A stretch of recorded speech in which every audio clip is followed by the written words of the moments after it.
is... Are you recording this? Yes. It's not going to be played in front of anybody. This is just for my own personal, so I can take notes on it later. So, okay. So just kind of like start at the beginning, like when you got the Holy Ghost, when you got baptized, a little bit about yourself when you were younger. You mean I just have to start telling and you don't ask questions? Well, that's my first question. What's the question? Okay.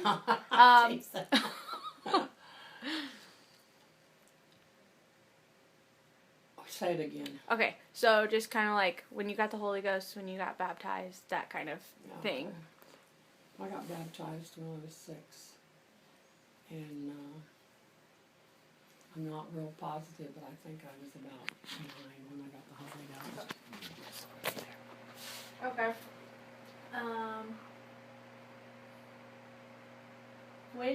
How did you and Papa meet? And how did you know he was the one? He came to a revival at our church because one of the men in his church told him he needed to go down and see the little piano player down at Salem. So he came down to revival, and me and another girl were sitting on the platform, and when he came in the front door of the church, she leaned over to me and she said, "Did you see what just walked in?" I'm like, "Yeah." And I thought, And so as soon as service was over, man, I took off down off the platform, went back to the front door and told him how happy we were to have him. And that's how we met. And then I guess we made plans to go out.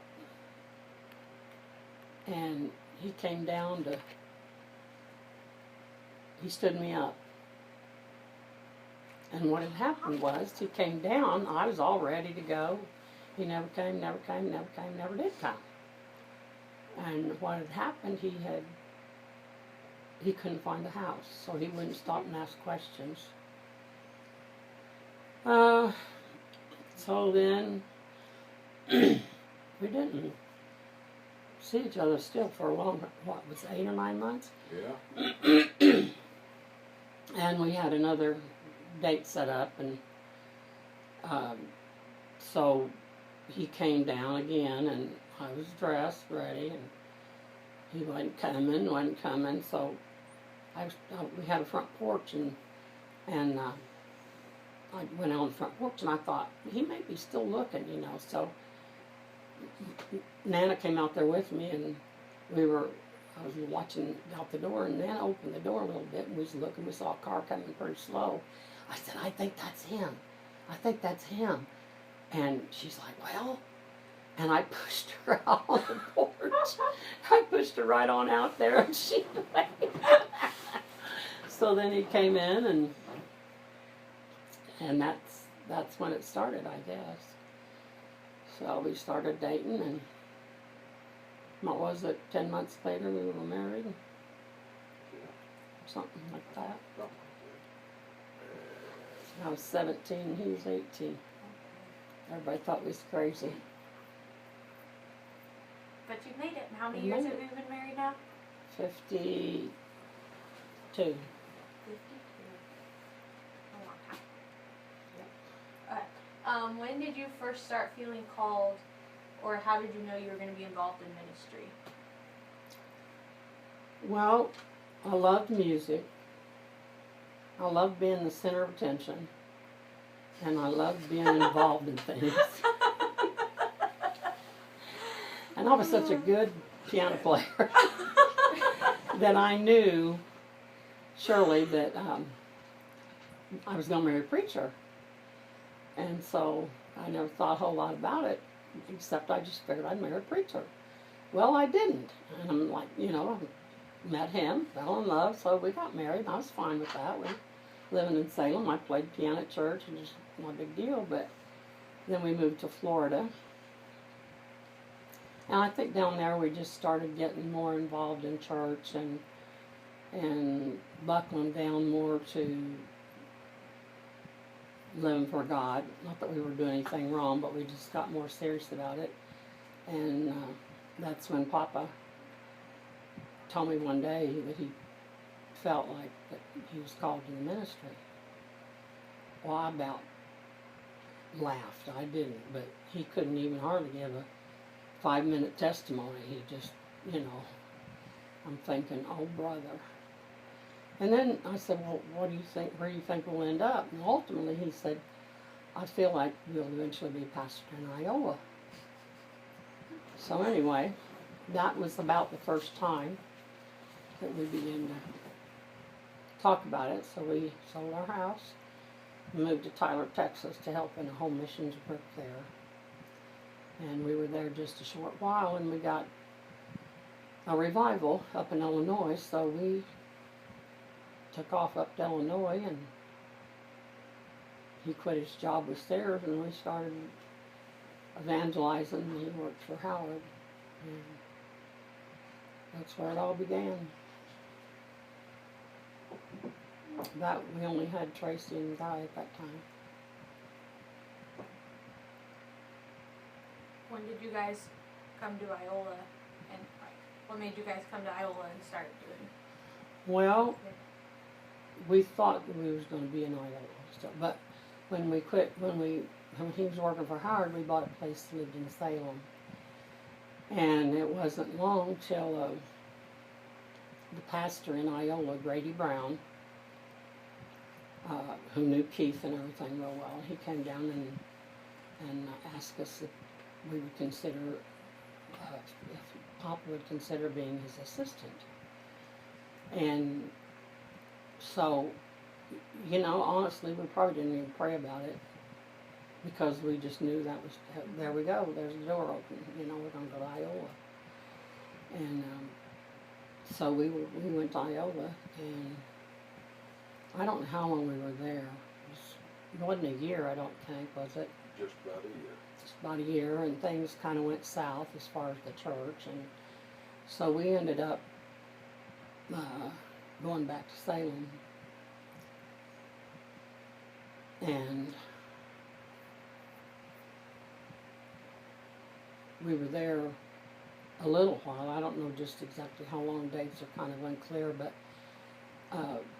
Robert Bishop, who was pastor in Iowa at the time, he had a son out in Idaho, and he was going to resign the church in Iowa, and honestly think that he did not want us thinking we might go there.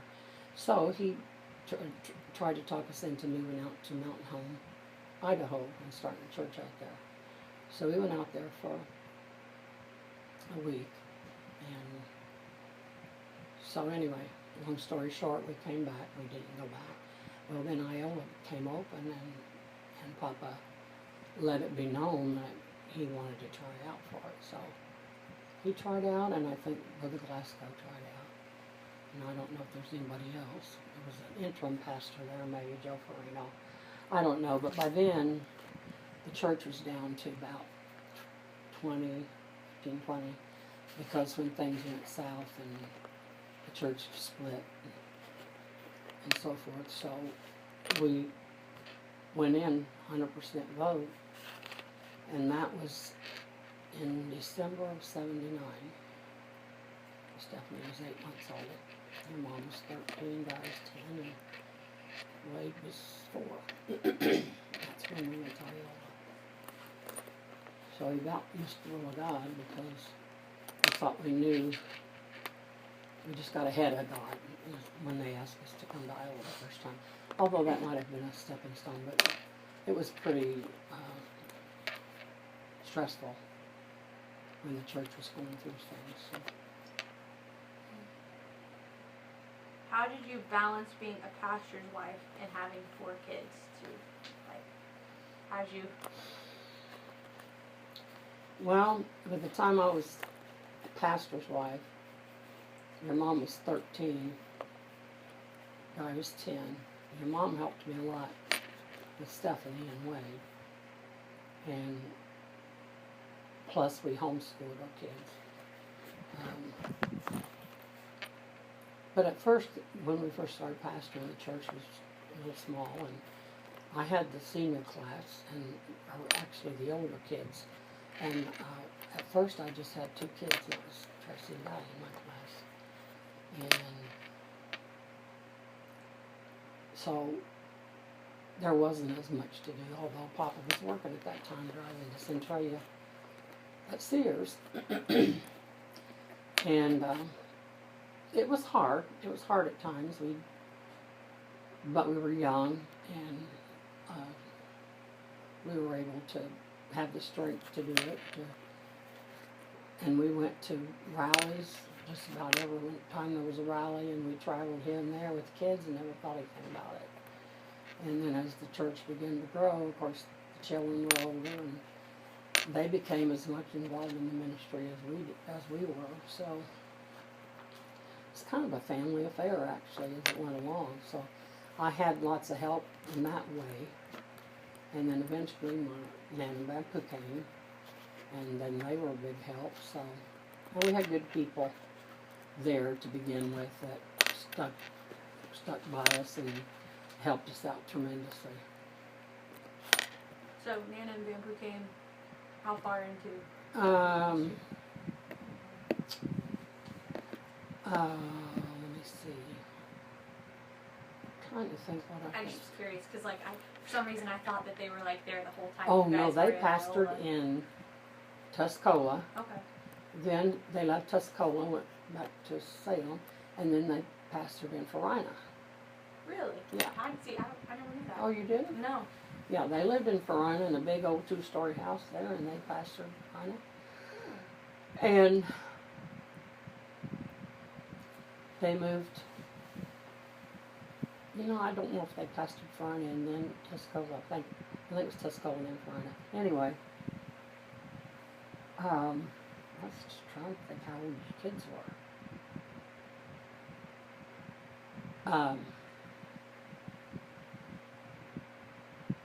I just don't remember how. Well, we bought that trailer. They moved to Salem, but they started coming to church then in Iola and drove back and forth. And then as time went on, we wanted to get them closer, so Papa and I bought that trailer and put it over there for them. I'm saying that your mom was probably 15, 16. Maybe we'd been there a couple, 3 years. Just roughly guessing.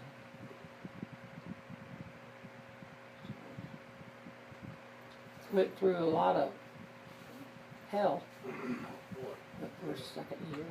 They tried to put us out like they tried the other pastors before every 2 years. New pastor every 2 years. New pastor.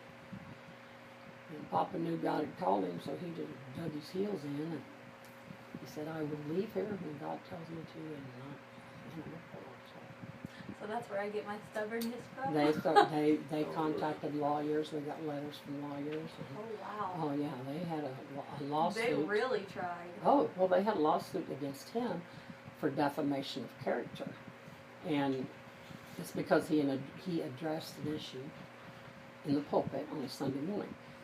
But when I say they, we're talking about a handful of about 5 or 6.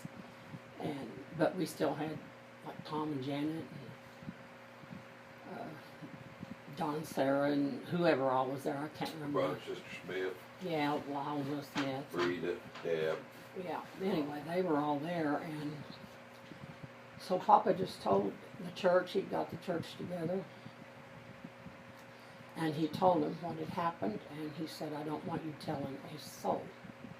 He said, don't talk about this to anybody, he said, we're not going to add fuel to the fire. He said, we're going to gather together, we're going to pray, and we're going to trust God. And so, boy, then, the ones that was there, they rallied behind us. Whatever you say, whatever you want to do, that's what we'll do. And they prayed, and we did, and, and so we kept getting letters from them. And, We hired a lawyer. huh? We hired a lawyer. We did get a lawyer, and then we went to camp, and lo and behold, Brother Brightoff and the district board had gotten a letter from this attorney. And because they thought, with Papa being up there for camp, that they would pull him in and, yada yada. But anyway, they wanted an apology, public apology for the defamation. Brother Brightoff told him, he said, and different ones, you apologized, you will have to leave. Because they would have put you down. I mean, they would have won, in other words. So they were going to take it to court, and so finally, Papa just told the lawyer, he said, I'm tired of this. He said, you know what, if they're going to take me to court, tell them to take me to court. Tell them to put up or shut up, more or less. And so, and I may have the chain of events a little bit off here, but anyway, the lawyer sent him a letter, more or less, and said, if you're going to take him to court, take him to court. If you're not, then quit harassing and blah, blah, blah. Well, they would settle for a public apology. And I think they sent a letter to Papa and the board, and they were wanting an apology on Sunday morning, certain time, on Sunday school. So they came that Sunday morning. There was about 6 of them, and they all lined up on the road up through the. Huh? We got him now. Yeah, and in the old church, you came off the back of the platform down into Papa's office in the men's prayer and ladies' prayer, and so Papa was in his office, and Brother Smith was kind of being his lookout, So Brother Smith came in and told him, he said, they're here, and he told him who was there, and I think he had Brother Smith open the service, and Papa was just going to come out time to preach. That way they couldn't intimidate him. He just, wanted to whatever. So that's what they did. And Papa came right out, and he didn't acknowledge him being there at all. And he just preached and so forth. And they were sitting there, kind of like. And as soon as Papa finished preaching, he turned the service back over to Lyle Smith. And Brother Smith said, he was getting ready to dismiss, and he turned around and he said, do you have anything else you want to say, Brother Dury? And he said, no, I don't. And so he dismissed, and so Papa went on back in his office and didn't have to mingle, but that was the last we heard of him when he come back. They were trying to bluff, so. One lady, her husband wasn't in church here in Rockaway, and he was pushing it. They brought their liquor tags, no tags. They had that little restaurant in Iola, and of course everybody gathered at the restaurant. In Iola, everybody knew us. Everybody knew the church. Everybody knew what was going on. And so Papa was just about decided he wasn't going to go back down to the coffee shop, And somebody had told him that it was said, well, if he did what they said he did, they need to run him out on the rail, and so forth. So I don't remember. I think it was Brother Brightoff again. Told him, he said, don't stop going to the coffee shop. He said, you go right on, business as usual. Maxine Fancher. Huh? Maxine Fancher. Maxine? And she said, don't try to justify yourself. Time will tell the truth. And it was difficult. I mean, it was hard, when you knew people were talking, but he didn't try to justify himself to anybody. Neither did I. Neither did the board members. It wasn't discussed. And it didn't take long till it became evident who was lying, and it just worked out. So Maxine looked to me, I dropped my eggs from her. Excuse me. It's Ruthie's aunt. Maxine looked at me and she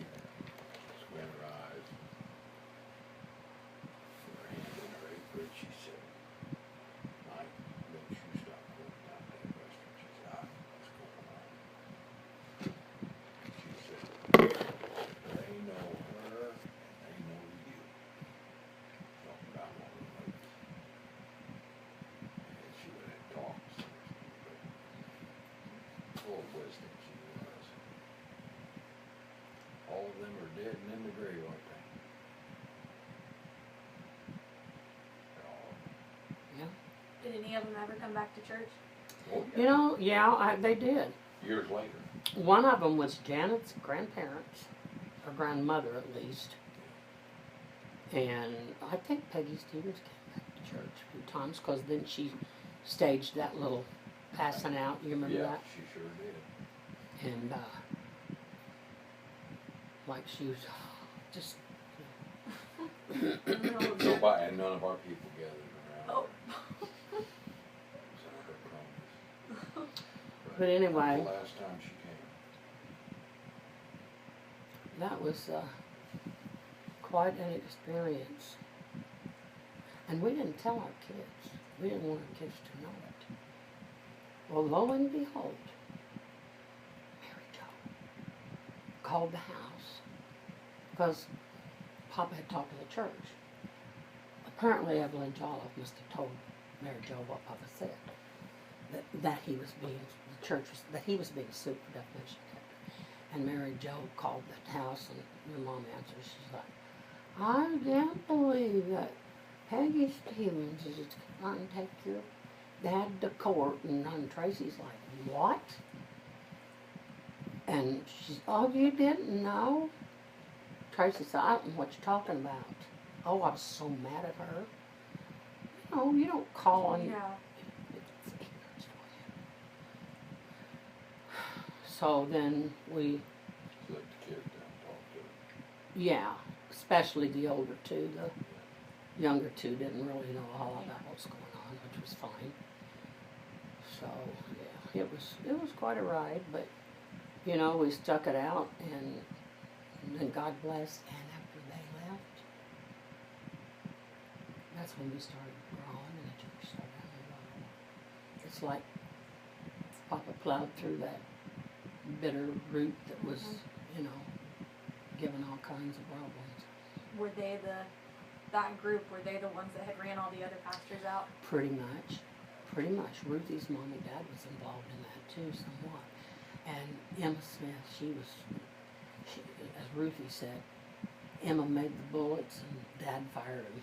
You know, she'd get him fired up. And at that time, Bonnie Fancher was the church secretary. And they hold tight. Started out. Oh my Lord. Yeah. Not us, but pastors. No, but, you know, they wanted to run the show. They wanted to know what was going on and any decisions to be made. Yeah. They wanted to be a board-run church. Yeah. And so we hadn't been there very long. And, well, Papa preached on unity. We hadn't been very long until he got up and he said, I want to clarify some things. He said, I know you guys have been through a lot. I know you have trust issues sometimes. Some of it is founded, some of it's not. But he said, I want this understood clear. Sister Louise Rogers is the church secretary. If you want to see the church books, you can. But he said, you come to me and I will go with you. And Holly Fancher stood up, didn't he? Yeah. He said, Mike, the book says that we can have them open anytime. And so, of course, Papa worked for him when he was a kid. I mean, Papa just said, yes, they are open to you, but if you're wanting to look at them, you probably have a question or want to know, and I can answer and help you with it. That was it. He never said no more. But you know why? He died in about...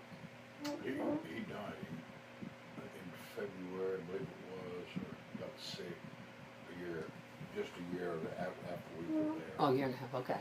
So yeah, he kicked the bucket. And Yeah, our first board. So... But Sister Bonnie stuck behind me all the time. She what? Sister Bonnie stuck behind us all Bonnie. the time. Oh, yeah. And I think Ruthie probably said, you better stick with Bonnie. Yeah. By Fancher. Was that Ruthie's mom? Yeah. Okay. Yeah. Yeah, she was with us. She didn't go along Yeah, with us. she was But Janice's mom, Janet's mom, she was Millie Krantz. I remember her. Yeah, it was quite a feel. Was Ruthie in church at that time? Or? No. No? she'd been backslidden for a long time. But it's pretty tough for a while. She came to church for a little while, but it's like she quit then, at the old church. And I don't remember now how much longer later, but that she started coming and she stuck with it, I remember, like, when I was younger, she would be in and out. Yeah. Like, whenever I remember.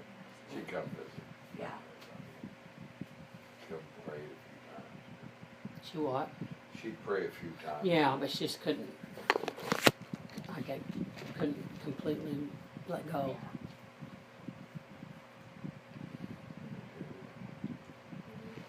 Who is the most influential person in, like, your life, like, that, like, ministry-wise?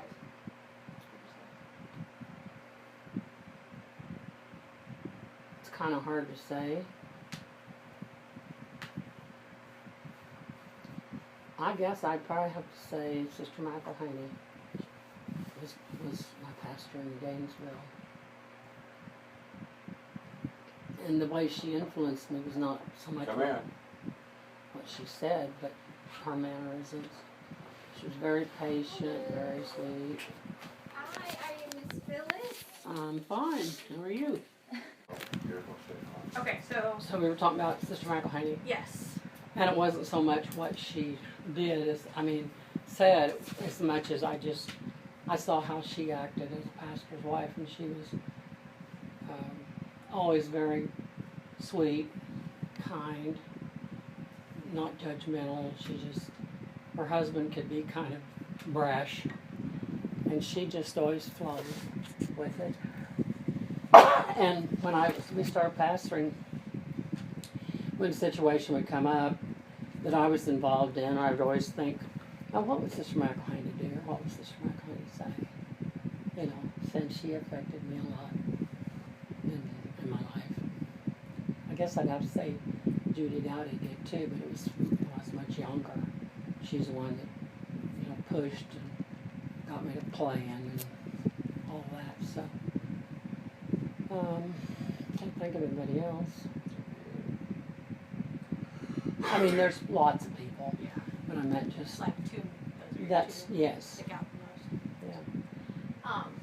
What was, okay, so you can do either one of these, or if you want to do both, you can. But what was either the most impactful moment in your ministry, or what is the most, like, crazy, I don't know if you've counseled with somebody and they've had, like, a crazy thing that they needed to come counsel with you about, or X-rated. like, something like that. Maybe, sorry. Boy, that's hard.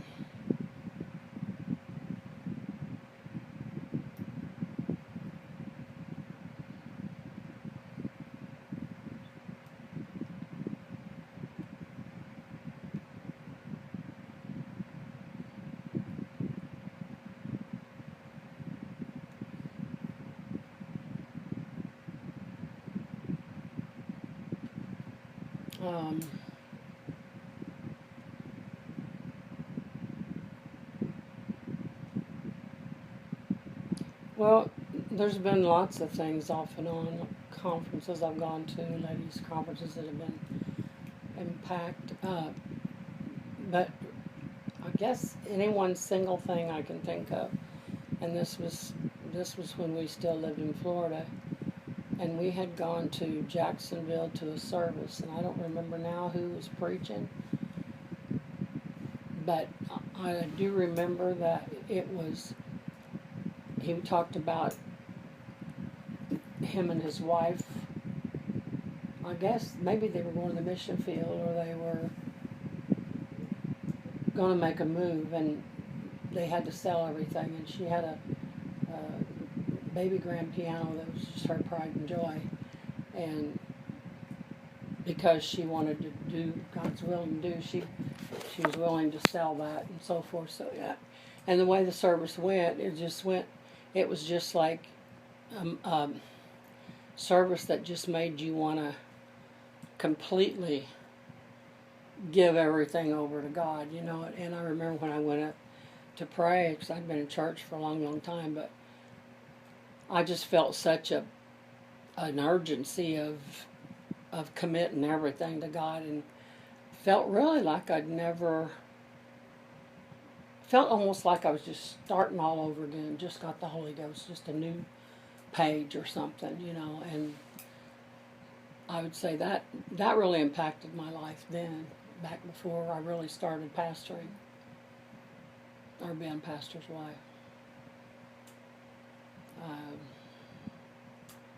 Any of the counseling I've done that would be funny would be X-rated probably.